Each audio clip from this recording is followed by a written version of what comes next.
viewers, welcome back to our channel Maths Zone with PP। मैं संजीव कुमार आज class 12 की pol science की chapter 1 जो दो ध्रुवीयता का अंत है उसमें शॉक थेरेपी के परिणाम से आज चलता हूं। तो आज की क्लास हम यहां से स्टार्ट करते हैं। पिछली क्लास में आपको जो भी टॉपिक्स या जो भी पॉइंट्स हमने बताए हैं उसका आपको लिंक डिस्क्रिप्शन में मिल जाएगा, वहां से जाकर के आप पूरी चैप्टर की डिटेल जानकारी ले पाएंगे। तो आइए स्टार्ट होते हैं अब। तो आज मैं शॉक थेरेपी के परिणाम इस टॉपिक से चलता हूं। तो 1990 में अपनाई गई शॉक थेरेपी जनता को उपभोग के उस आनंद लोक तक नहीं ले गई जिसका उसने वादा किया था। अमूमन शॉक थेरेपी से पूरे क्षेत्र की अर्थव्यवस्था तहस-नहस हो गई और इस क्षेत्र की जनता को बर्बादी की मार झेलनी पड़ी। रूस में पूरा का पूरा राज्य नियंत्रित औद्योगिक ढांचा चरमरा उठा। लगभग 90% को निजी हाथों में बेचा गया। ये 90% को निजी हाथों में बेचा गया, कंपनी को बेच। अब आर्थिक ढांचे में यह पुनर्निर्माण चूंकि सरकार द्वारा निर्देशित औद्योगिक नीति के बजाय बाजार की ताकतें कर रही थी, इसलिए यह कदम सभी उद्योगों में मतियामेट करने वाला साबित हुआ। उसे इतिहास की सबसे बड़ी गराज सेल के नाम से जाना जाता है। तो यहाँ एक इम्पोर्टेंट क्वेश्चन ये हो सकता है कि गराज सेल क्या है और गराज सेल से आप क्या समझते हैं। तो क्योंकि महत्वपूर्ण उद्योगों की कीमत कम से कम करके आंकी गई और उसे औने पौने दाम में बेच दिया गया। हालांकि इस महाबिक्री में भाग लेने के लिए सभी नागरिकों को अधिकार पत्र दिए गए थे, लेकिन अधिकांश नागरिकों ने अपने अधिकार पत्र काला बाजारियों के हाथों बेच दिए क्योंकि उन्हें धन की जरूरत। अब इसी रूसी मुद्रा रूबल के मूल्य में नाटकीय ढंग से गिरावट आई।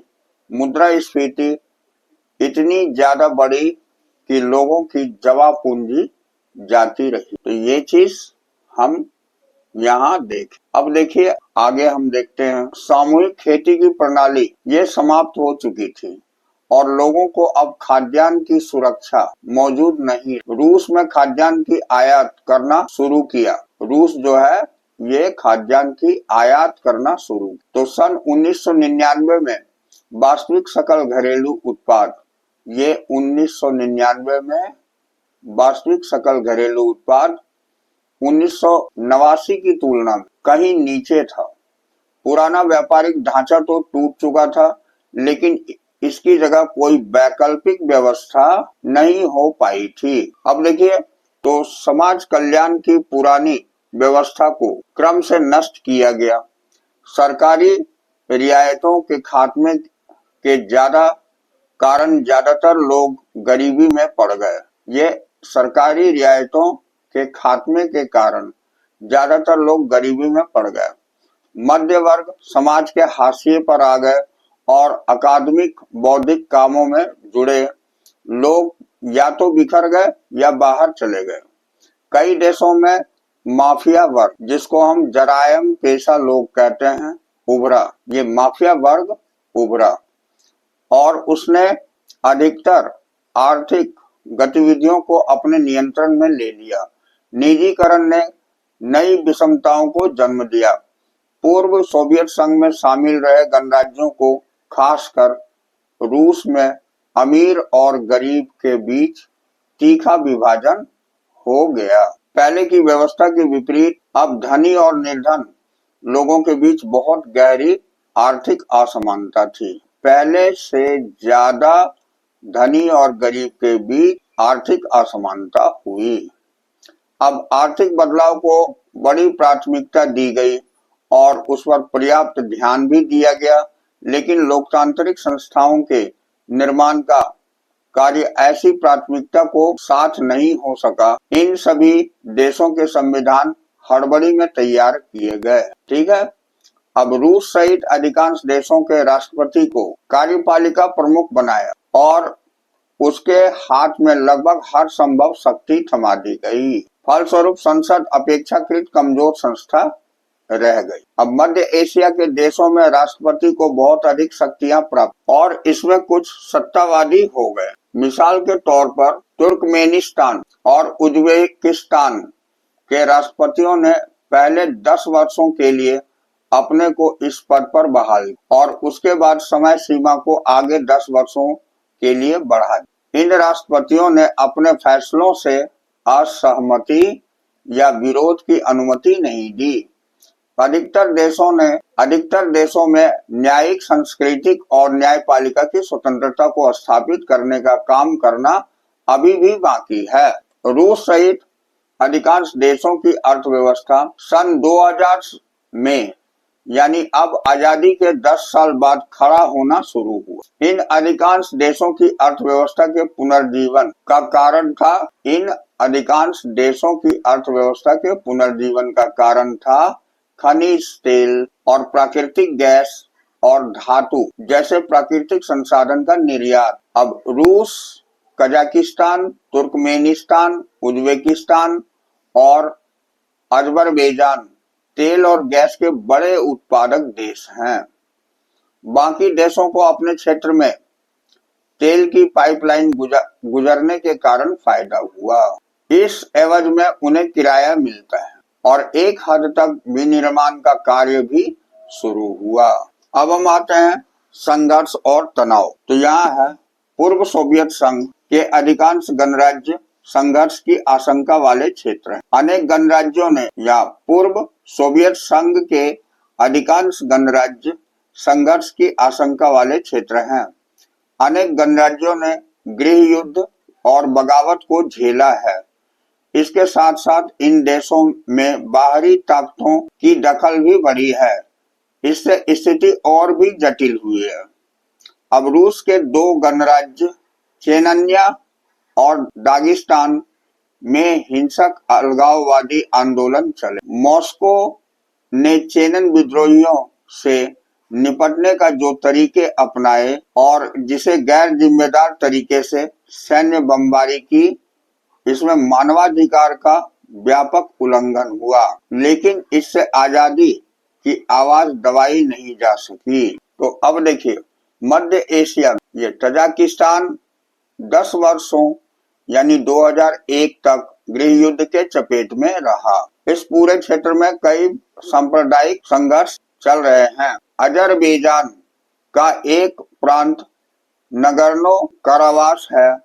यहाँ के कुछ स्थानीय अर्मेनियाई अलग होकर अर्मेनिया से मिलना चाहते हैं। अब जॉर्जिया में 2 प्रांत स्वतंत्रता चाहते हैं। यहाँ जॉर्जिया में 2 प्रांत स्वतंत्रता चाहते और गृह युद्ध लड़ रहे हैं।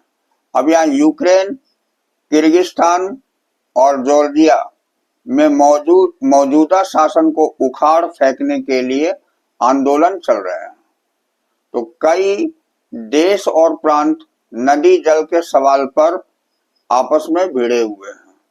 इन सारी बातों की वजह से अस्थिरता का माहौल है और आम नागरिक का जीवन दूभर है। तो मध्य एशियाई गणराज्यों में हाइड्रोकार्बनिक यानी पेट्रोलियम संसाधन का विशाल भंडार, ये मध्य एशियाई गणराज्यों में हाइड्रोकार्बनिक यानी पेट्रोलियम संसाधन का विशाल भंडार है। तो इसमें इन गणराज्यों को आर्थिक लाभ हुआ है, लेकिन इसी कारण से यह क्षेत्र बाहरी ताकतों और तेल कंपनियों की आपसी प्रतिस्पर्धा का अखाड़ा भी बन चला है। यह क्षेत्र रूस, चीन और अफगानिस्तान से सटा हुआ है तथा पश्चिमी एशिया के नजदीक। अब हम आगे देखते हैं। सितंबर 2001 की घटना के बाद अमेरिका इस क्षेत्र में सैनिक ठिकाना बनाना चाहता था। उसने किराए पर ठिकाने हासिल करने के लिए मध्य एशिया के सभी राज्यों को भुगतान किया और अफगानिस्तान तथा इराक में युद्ध के दौरान इन क्षेत्र में अपने विमानों को उड़ाने की अनुमति ली। रूस इन राज्यों को अपना निकटवर्ती विदेश मानता है और उसका मानना है कि इन राज्यों को रूस के प्रभाव में रहना चाहिए। अब खनिज तेल जैसे संसाधन की मौजूदगी के कारण चीन के हित में भी इस क्षेत्र से जुड़े हैं। और चीनियों ने सीमावर्ती क्षेत्रों में आकर व्यापार करना शुरू कर दिया है। यहाँ पूर्वी यूरोप में चेकोस्लोवाकिया शांतिपूर्वक दो भागों में बट गया। चेक और स्लोवाकिया नाम के दो देश बने, लेकिन सबसे गहन संघर्ष ये बाल्कन क्षेत्र के गणराज्य यूगोस्लाविया में हुआ। अब सन 1991 के बाद यूगोस्लाविया कई प्रांतों में टूट गया और इसमें शामिल बोस्निया हर्जेगोविना, स्लोवेनिया और क्रोएशिया ने अपने को स्वतंत्र घोषित कर दिया। यहाँ नाटो को हस्तक्षेप करना पड़ा। यूगोस्लाविया पर बमबारी हुई और जातीय संघर्ष में गृह युद्ध का रूप लिया। अब हम आते हैं नेक्स्ट टॉपिक पर। पूर्व साम्यवादी देश और भारत है। ये बहुत ही इंपॉर्टेंट टॉपिक, ठीक है। इसमें भारत के साथ संबंध बताया गया है, इसलिए ये इंपॉर्टेंट टॉपिक है। भारत ने साम्यवादी रह चुके सभी देशों के साथ अच्छे संबंध कायम किए हैं, लेकिन भारत के संबंध रूस के साथ सबसे ज्यादा गहरे। तो ये भारत में साम्यवादी रह चुके सभी देशों के साथ अच्छे संबंध कायम किए हैं, लेकिन भारत के संबंध रूस के साथ सबसे ज्यादा गहरे हैं। भारत की विदेश नीति का एक महत्वपूर्ण पहलू भारत का रूस के साथ संबंध है। तो भारत रूस संबंधों का इतिहास आपसी विश्वास और साझे हितों का इतिहास है। भारत रूस के आपसी संबंध इन देशों की जनता की अपेक्षाओं से मेल खाते हैं।